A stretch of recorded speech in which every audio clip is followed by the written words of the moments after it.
today, dude, I feel like everybody's right and everybody's wrong. 100%. Why is this important? Why are we even going here? He's helped a lot of guys. He's also not had success with a lot of guys. Come in with a purpose, and they're very intentional with what they do and how they do it. From the majors to the sandlot, baseball and softball share space in one place. Welcome to the farm system.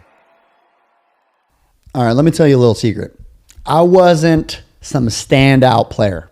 I was actually a below average JUCO player, a below average Division I player, and a below average NAIA player. And if you're any of my coaches that have coached me in the past, I could bring plenty of them on to tell you the same thing. No one was looking at me back then and saying, you know, this guy right here, he's going to be working with MLB All-Stars one day. But at the age of 27, right, I was interviewing for hitting coordinator jobs for the MLB organizations. And that's somewhere I thought I'd be, right? For someone who was never a star player, never drafted, never hyped, that's not a position most people expect to find themselves in, right? And it wasn't because I was a better hitter than the people that I worked with, right? I've trained guys like Alex Bregman, JD Martinez, Mitch Haniger, guys who were already elite before I came around, right? I didn't make them great. I just had something that helped make them even better at what they already did well, right? And I think a lot of coaches underestimate how real that is. It's not about where you played. It's about what you bring to the table now. It's about what you study, what you understand, and the tools you use, and the lens you build over time. And look, and this is the truth. What separated me from a lot of coaches early on wasn't talent, because believe me, there wasn't much there, right? It wasn't status, because believe me, I grew up really poor. And also on top of that as well, I didn't have, my father wasn't a big leaguer. There wasn't some big thing. It had nothing to do with the status. I wasn't a great player, any of those things, right? It was access to mentors, access to information, access to resources, and things I honestly at the time really undervalued. And that is what changed everything for me, right? And so I kind of want to take you guys through what separated me at the time, right? And when I look back, the difference wasn't some secret skill, right? I didn't have some secret skill set, some magic juice, right? Some magic sauce, right? It was that I got access early on to things that most coaches spend years trying to find, right? And this isn't, again, look, this thing, I'm still to this day, still in search of those things. I still have mentors. I still have access to resources. I value those things so much now today. And these things are the things that fast forwarded my career so much. And again, I want to hand the keys over to you guys. I want to give you guys some of the notes, some of the things that helped me on. And I know there's a lot of people that have some mindsets that are holding them back from being and what their goals and their dreams are, right? And again, I feel like I'm selfish if I'm holding on to these things. So again, I wanted to talk about these things and like really push forward with, again, for coaches, what things that I think would help them. One of the big things is I had a lot of mentors that were outside my general education, right? So a lot of people think of education and they generally think about schooling, right? And this is the thing, school's great. I think you should go. I honestly think, I wish I valued it a lot more. Like if I went to college now, I feel like I'd pull a lot more from it than I did at the time when I was really just trying to be an MLB player, right? I just wanted to play in the MLB. That was my goal, right? I did double major in exercise science and sports management. I did take classes in anatomy, and I did take classes in skill acquisition and all these things that later on, that again, things I go back and reference and textbooks I still have now today. But I would say 90+% of a lot of the things that I use today were outside of what I learned in college, right? Or things I had to relearn because I had forgotten because I just memorized it so I could regurgitate it for a test, right? And so at the time, again, the thing with, it wasn't college that separated me. A lot of people go to college and they don't have this information. It was the chasing information on my own outside of college and having mentors outside of that sphere that really helped me. And this is where, again, I think on the same note of that is, like I said, I'm so much more appreciative for those things now. And again, I can't tell you, I've read far more, probably 8 times as many books now outside of college, right, than I ever did when I was in college. And I know that sounds crazy, but actually, if you look up the statistics, and maybe I should look them up here, but it's some crazy statistic that a very low percentage of people actually ever read a complete book again after they graduate high school. For some people, that wouldn't be shocking because they're not big readers in the first place.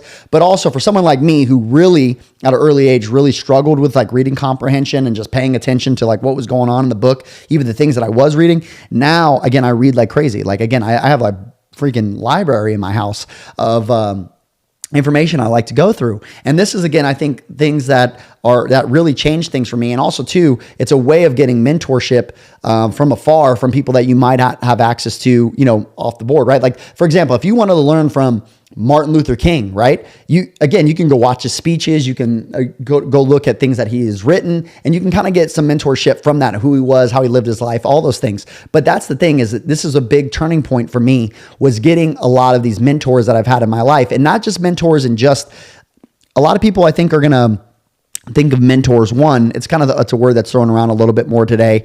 But also, this is the thing, is I really do believe in mentors, because this is the thing now as well, because I've also mentored a ton of coaches now to this point also in my career. And I can see so much, man. And like, I had so many great people that were pouring into me that helped me navigate through all of this crazy amount of information and things that really set me apart, right? And again, they cut that learning curve down dramatically. I'm gonna talk about that a little bit more but later on. But again, this was a big thing for me that was big, right? And I think the other part is there's this idea, right, that isn't exclusive, right, to certain age group or like a background, right? There's a lot of coaches that are like, yeah, maybe that's for you, or maybe, yeah, but I've been on this path for this long time. I kind of want to unravel some of these myths that are also kind of out there about, people think it's over. People think that, I'm 45 years old. I'm stuck in this path. Like, Joey, you don't understand. Believe me, again, I know where you guys might see what I do now, or all these things that it might even see unattainable. And for somebody else, maybe it seems attainable. They again, maybe take the meat and leave the bones here, right? I'm giving out free snacks around here. You know what I'm saying? Is that I'm just, on the other side of that, I want to break through those barriers of a lot of coaches that have these ideas that are planted in their head, these secret rules, as I like to call them, that are actually holding them back from being able to achieve things that they want to do, right? Or how they would like their lives to look, or I call it building a life, right? Some people think about it as a career. I want to build a life, right? A career should support my life and what I would like it to look like, and how I can glorify God through what He has given me. And again, that's my own personal thing. You could have your own, okay? If you ain't a God follower, that's okay, man. But for me, all right, in this household, right, these are things that are important to me. Whatever that is to you, amazing. Again, I'm just giving out some nuggets of things that help me, right? Now, let's talk about some of those myths, right? A lot of coaches quietly carry around this belief that if they didn't play at the highest level, they've already missed their shot. That belief is a lie, right? And again, I'm a key component of that, right? Like, yeah, I've got to play at a mid-major Division I, awesome. But again, even with that, right? It wasn't like I was some superstar player. It wasn't like I set all these records and, oh my God, like, that guy was, again, I got drafted and I was hyped up and, maybe I got injured or something, X, Y, and Z. And I did get injured and all that stuff, but I'm telling you, I just wasn't that good, right? So that is this idea that, that you need to have this big resume to make an impact, which is crazy, right? Like, you got to understand that knowledge, and more than anything too, I really want to lay into this thought of, yes, it's skill, but a skill, an applied skill is really important. But the concept of curiosity, again, I always talk about how I'm passionately curious. Like, I was the kid that was like, why? I drove coaches nuts just asking the why question and wanting to know more about why we were doing this drill, why practice was set up this way, why they found success doing this, why they, I drove coaches nuts. It was, again, and not even intentionally. I really genuinely was interested, one, because I wasn't that good. So I wanted to know why. So I knew I could go back to this drill. I can go back and do this when that was the case, right?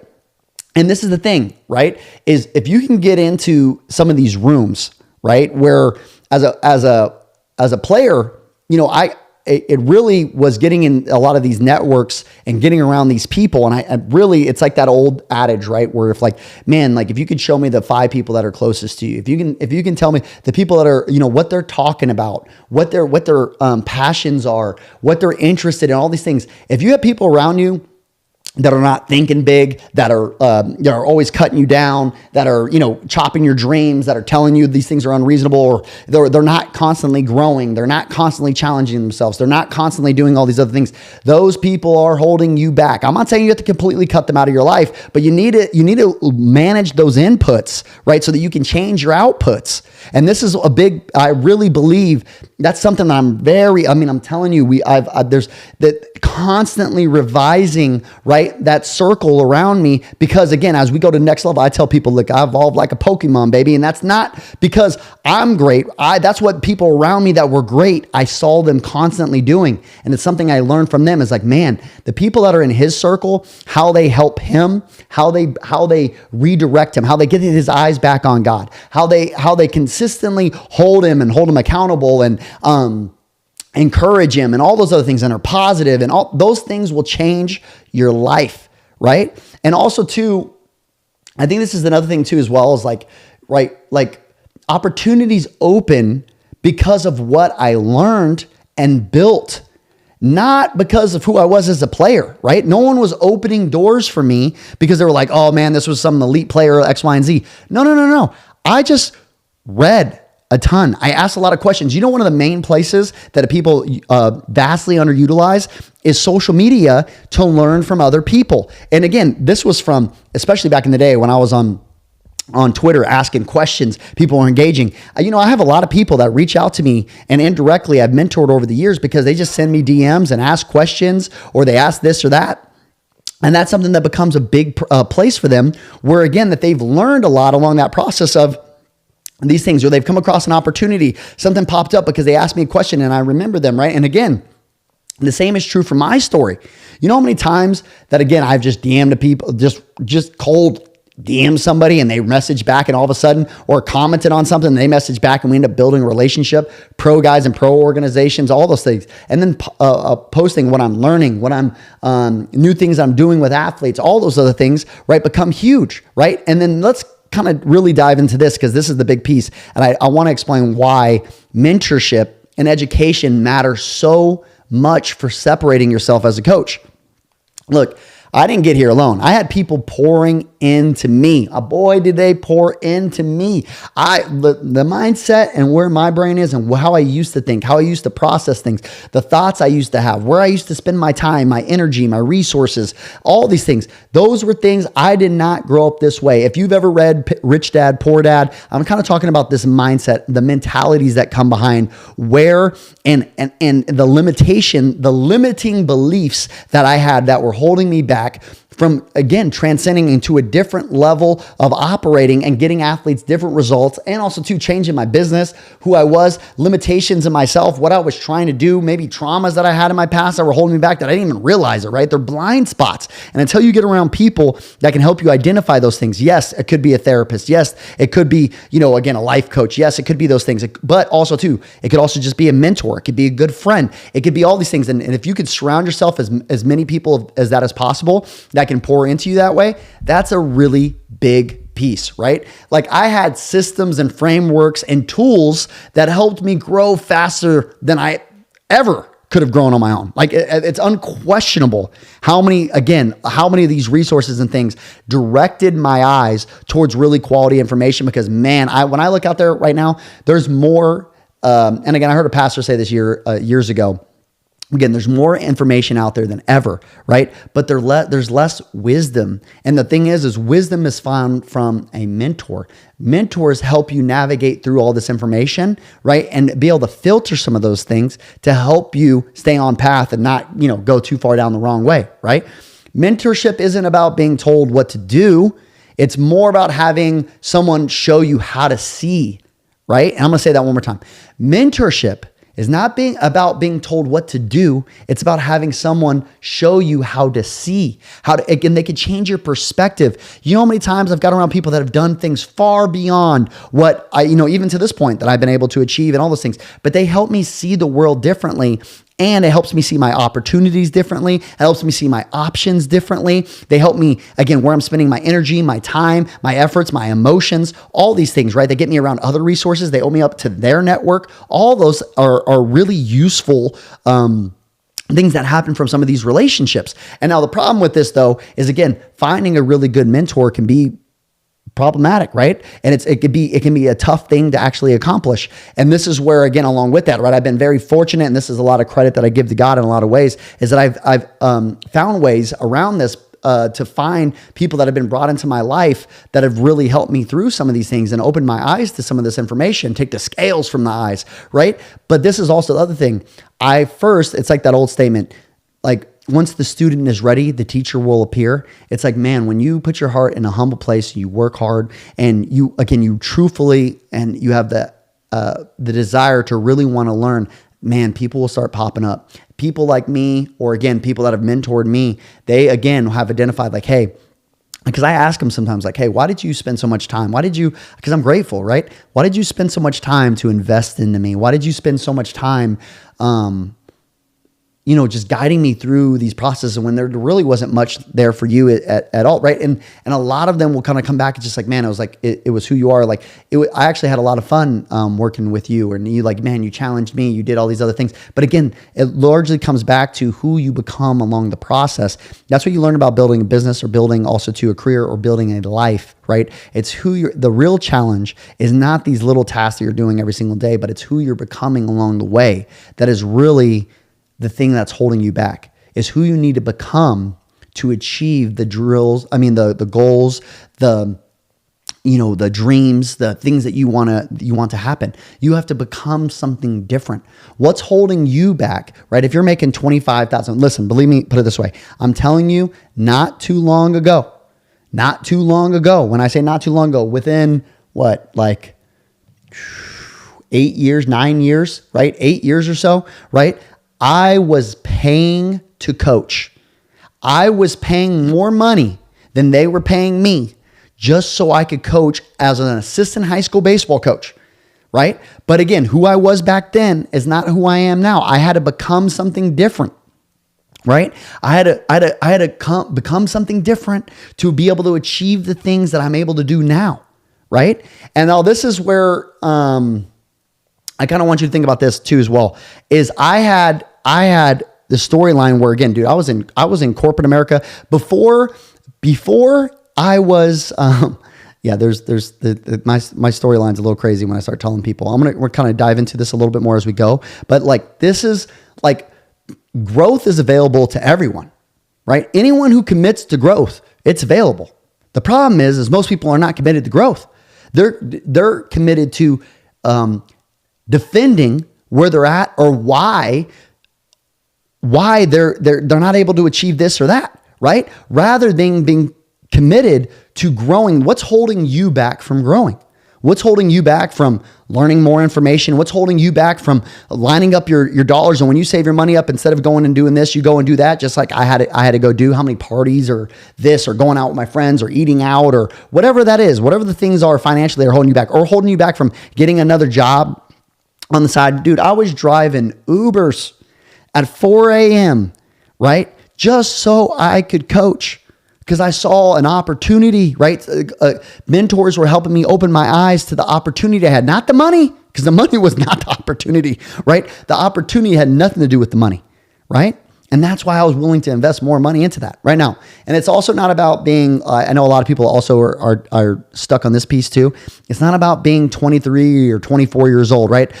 Again, you can change your entire trajectory in just a few years. In just a few years, you don't need to be 23, 24 to change your life, right? Now, is it going to happen tomorrow? Could it? Sure. But for a lot of people, it's going to take some time and commitment and dedication and all these other things. But if you're working on the right things and you're working towards the right direction, things are going to start to change, right? Okay. Now, this is why I'm so passionate about creating spaces for coaches, right? Like at any stage of their journey, right? To shortcut the same learning curves that I had to go through, right? This is why we have retreats and we mentor people, and why, we have our curriculum. And this is why, this isn't just for young coaches, right? We're just like, hey, if you're a young coach, come over here. No.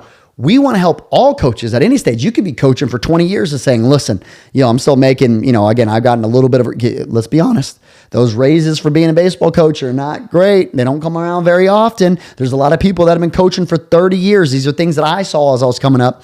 People that have been coaching for 30 years and have maybe gotten a 10% raise, right?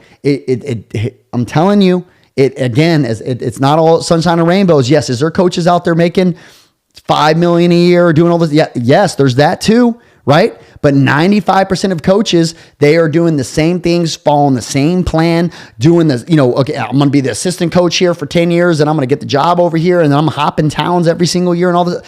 And again, there's nothing wrong with the grind. I'm not against grinding, but at the same time, I am all for working smarter, and I hate working hard in the wrong direction. I did plenty of that, right? So that's why, again, when we do our mentorships, right, our curriculum, these aren't just for young coaches like trying to break in. Like 3 years before I was interviewing for MLB hitting coordinator jobs, I was a regional manager at Planet Fitness. I wasn't even in the game. People underestimate what they're capable of changing in just a few years. If you're hungry, right? If you're hungry and if you're serious about growing, this is built for people like you, right? That's why I built this. Is I wanted the resources, right? I wanted some of these things. This was built, everything we built, this is built for you, right? So at any stage in the journey, again, I'm saying a couple years, some people I'm telling you right now, I can't tell you, there's people right now, I'm going to give a shout out to my boy right now. There is my man, I call him JW, right? But Jerry Weinstein, this is the thing. My man, I don't want to take a crack at how old he is. He won't care anyways, but he's got to be 80, upper 70s, 80 something years old. My man is a continued learner. He has been in the league because he just continues to learn and more information. People have been fired. They've moved on a long time ago. Organizations have gone many different directions. This man has continued to learn, and he has changed his roles. He's continued to grow as a coach, all these things over years and years of getting more information. Every time I go to an event, right, like our retreat, or again, let's say other events across the country, even Pitch-a-Palooza back in the day, shout out to my boy Lance RMP. But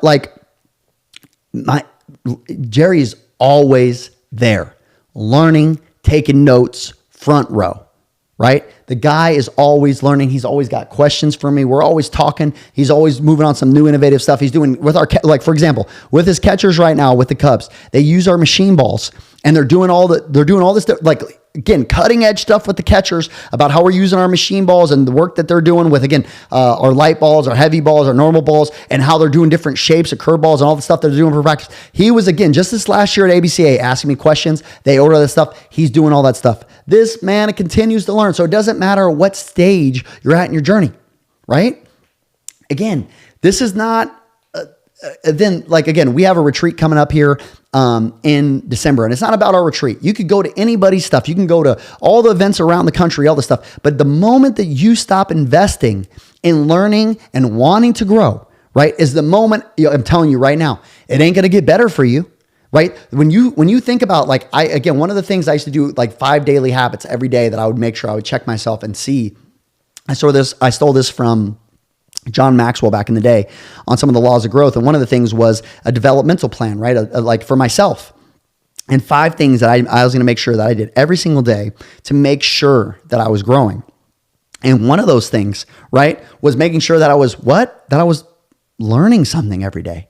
Right? And even if I was learning it, right, that something happened, there was obviously something to learn in every single day. We can all admit that. But sometimes we're not reflecting and actually expanding on what did I learn from that today? This happened, X, Y, and Z. Okay, this is what I would do different. This is how I do this if it ever happened again. This is also another approach that I would do instead. Maybe emotionally I was a little, I was on edge there. I need to do this. I need to make sure that I prioritize my recovery. All this reflection is super important, right? And then also too, along with it, like I said, we have a lot of resources for you. We have a lot of education for you. We have even our behind the nets and all these other things that we do as well to show you insights. Oh, I didn't have all these resources. That's why we try to put these things out. So if somebody really is hungry and wants to learn and wants to grow, man, this would have been amazing. I would have loved it, right? And like, again, I want to make this about your possibilities, right? It's not about our stuff. You can take our stuff or you can go do somebody else's stuff. But if you want to grow, there's nothing stopping you. There's so many resources out there for you to dive into that are huge, right? Okay, so let me get into this. If there's one thing that I've learned, it's that it's never too late to rewrite your story. Your past doesn't decide your ceiling, and your commitment to growth, that's really what does, right? Let me say that one more time. Your past doesn't decide your ceiling. Your commitment to growth does. Whether you're 23 or 43, right? Or in Jerry's case, 83, I don't know. You can build a skill set that changes your entire trajectory. And I'm proof of that. 3 years before those MLB interviews, again, I was working at a gym, man. Come on. I didn't have a big name. I didn't have some pedigree, right? I wasn't some major D1 player. I wasn't some draft pick. I wasn't some, the prodigy of baseball. But I was hungry and I chased information and I sought out mentors and I built something, right? The game rewards the ones who keep showing up, that stay curious and build their lens. So if that's you, man, lean in. You're closer than you think. You got a lot more going on. But before we move on, let me pray for you as we wrap this thing up. Dear Heavenly Father, God, I just pray that whoever's looking at this, whoever's watching this, that again, you renew a fire in their heart. You renew a growth spirit in their heart, God. And again, just like you're the creator. Re-stimulate the creation, the creator in them as well, God, and re-spark what you put them on this earth to do. Encourage them to believe in themselves. Encourage them to believe in what they become, and God, and encourage them to know who you are and believe in you, God, and all the things that you're capable of, right? Because I know that will renew their own spirit, God, and we just pray all these things in Jesus' mighty name. Well, until next time, Farm System out.